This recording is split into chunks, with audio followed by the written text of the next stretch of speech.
सूरज क्या है? सूरज का निर्माण कैसे हुआ, इसके बारे में जानकारी प्राप्त करें। हमारे ब्रह्मांड की उत्पत्ति बिग बैंग सिद्धांत के अनुसार 13.7 बिलियन यानी 13 अरब 70 करोड़ वर्ष पूर्व हुआ है। इसके बाद यानी 13.7 बिलियन वर्ष पूर्व से 5.6 बिलियन वर्ष पूर्व के मध्य पूरे ब्रह्मांड में न तो तारे थे और न ही सूरज। इस अवधि को डार्क एज के नाम से जाना जाता है। इसके बाद 5.6 अरब वर्ष पूर्व से 4.6 अरब वर्ष पूर्व के मध्य तारे और सूरज का निर्माण हुआ। सबसे पहले तारे बने और उसके बाद सूरज का निर्माण हुआ। हमारे आकाश गंगा में 2 खरब तारे हैं, जिनमें से सूरज भी एक तारे हैं। सूरज का व्यास 13,91,980 किलोमीटर है। सूरज का वजन पृथ्वी से 3,35,000 गुना अधिक है।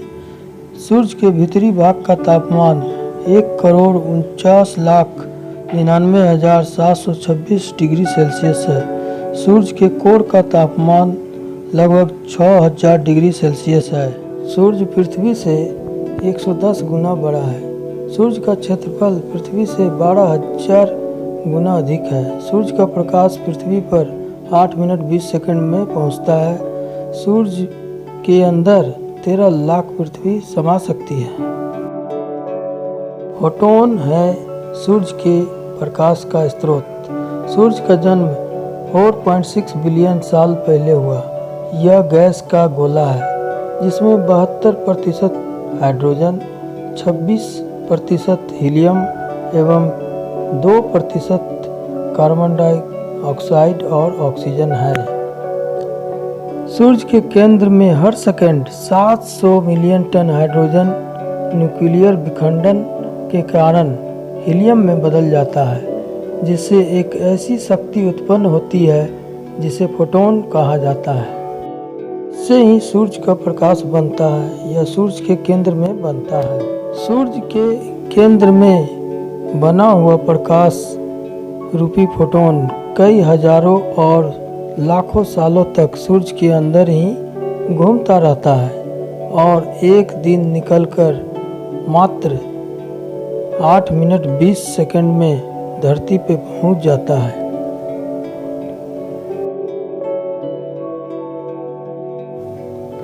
सूरज का निर्माण कैसे हुआ?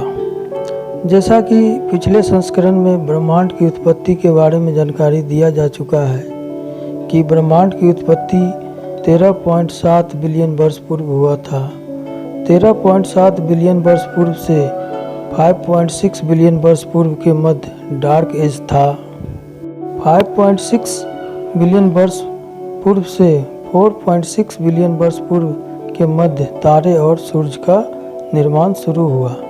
4.6 बिलियन वर्ष पूर्व से सौरमंडल की शुरुआत हुई।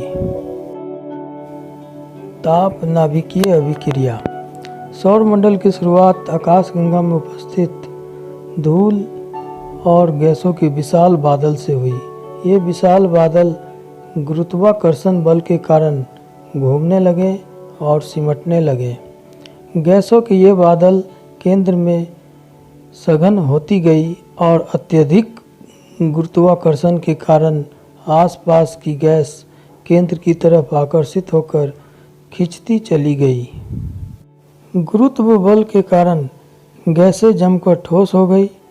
केंद्र का तापमान और दाब अत्यधिक बढ़ गई, जिसके फलस्वरूप हाइड्रोजन के नाभिक आपस में अभिक्रिया करने लगे और हीलियम का निर्माण होने लगा।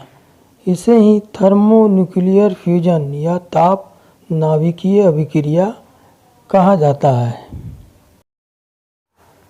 इस ताप नाभिकीय अभिक्रिया से अत्यधिक मात्रा में प्रकाश और गर्मी के रूप में ऊर्जा उत्पन्न होने लगी और इससे सूरज का निर्माण हुआ।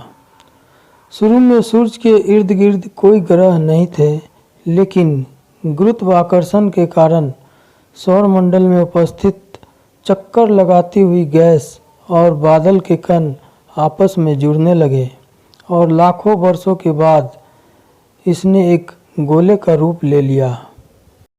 बची हुई गैसों को इस गोले के साथ निकली तेज हवा ने बिखेर दिया, लेकिन ये गैसें आपस में जुड़े रहे और गैसों के ये बादल सूरज के इर्द गिर्द घूमने लगे और सघन होने लगे और ठोस रूप में बदलने लगे। इस प्रकार सौरमंडल में अन्य ग्रह का भी निर्माण होना शुरू हुआ।